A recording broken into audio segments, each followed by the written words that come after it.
The Marine Corps' birthday ball at Camp Pendleton was in full swing, the grand ballroom filled with dress blues and evening gowns, the air thick with celebration. November 10th marked 249 years since the founding of the United States Marine Corps, and every Marine present took the tradition seriously. At a table near the back sat an old man in a slightly outdated tuxedo, quietly nursing a glass of whiskey, watching the younger generation with a knowing smile. Captain Derek Walsh and his fellow company commanders occupied a nearby table, their conversation loud with the confidence of men who'd recently returned from deployment. Walsh was a force reconnaissance officer with 2 Afghanistan tours under his belt, known for his aggressive leadership and collection of combat stories.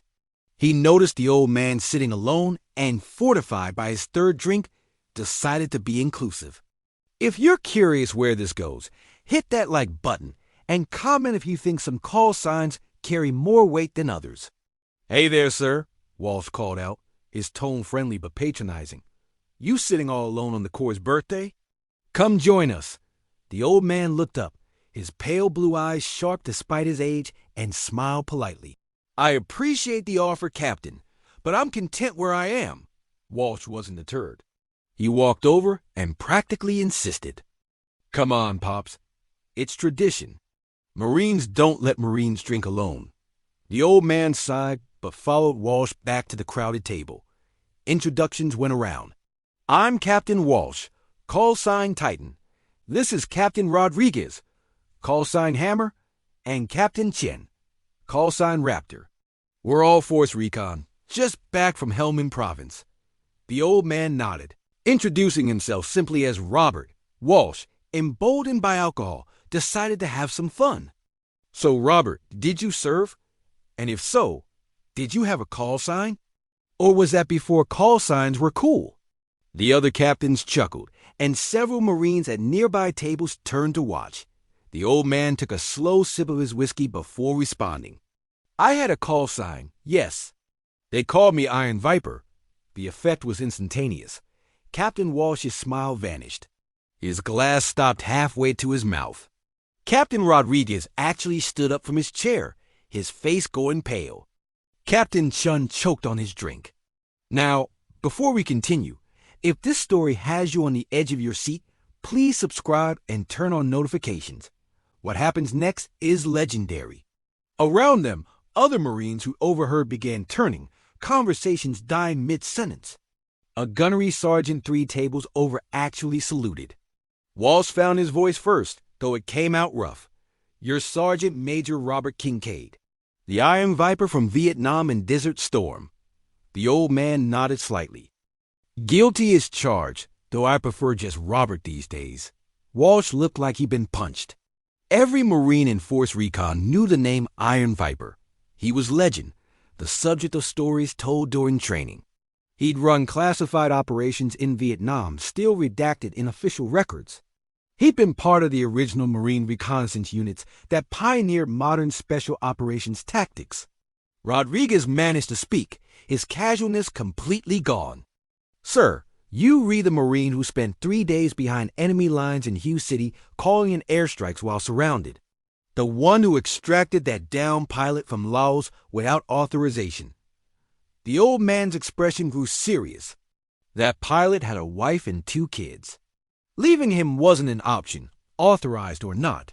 Sometimes you do what's right and accept the consequences. Captain Peterson pulled out his phone with shaking hands, scrolling through records.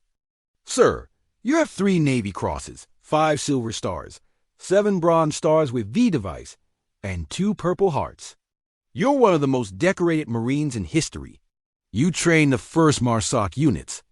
Iron Viper waved his hand dismissively. "Those records don't tell the whole story.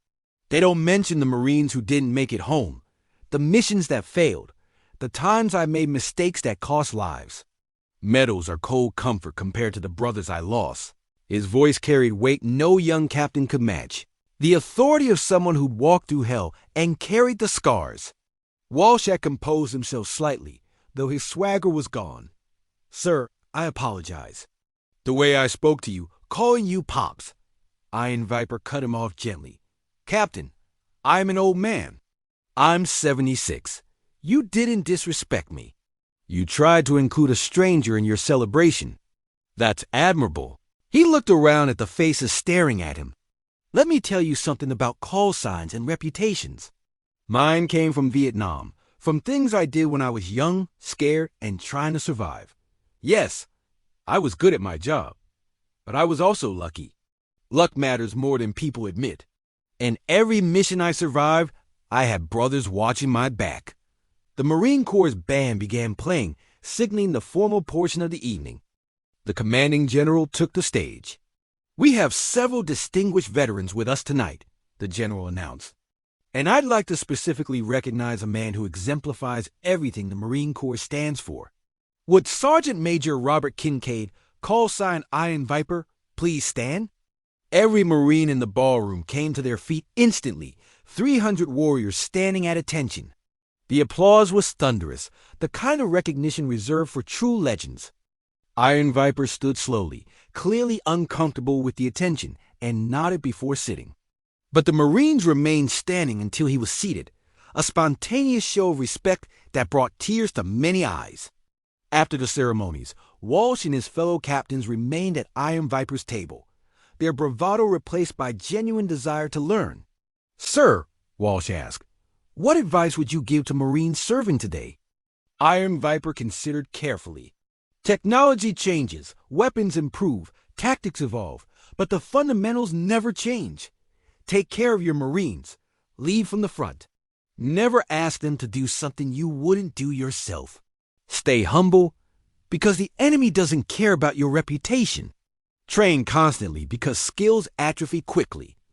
He paused, then added, "And remember that every enemy fighter you face is someone's son, brother, father. Respect them even as you fight them." War is about survival and mission accomplishment, not glory or revenge. If you survive long enough to become the old veteran sitting alone at a Marine Corps ball 40 years from now, be gracious when young captains approach you. They're not being disrespectful. They're just at the beginning of their journey. Walsh extended his hand, and Iron Viper shook it firmly. "Sir, it would be an honor if you visit our battalion. Maybe speak to our reconnaissance Marines." Iron Viper smiled warmly. "I'd be honored, Captain. Send me the details. But fair warning, I'm going to tell them the unglamorous truth about special operations. The cold, the fear, the mistakes, the luck. Not just the heroic parts that make good stories.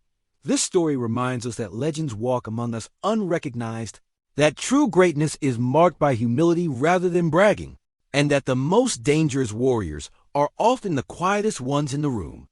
It reminds us to treat everyone with respect regardless of age, because you never know when you're speaking to someone who's accomplished more than you can imagine. If this touched your heart, please share it. Drop a comment about a time you met someone whose accomplishments humbled you. Let's honor our veterans who've earned their legends through sacrifice. Thank you for watching, and remember, the quiet person at the next table might just be a living legend.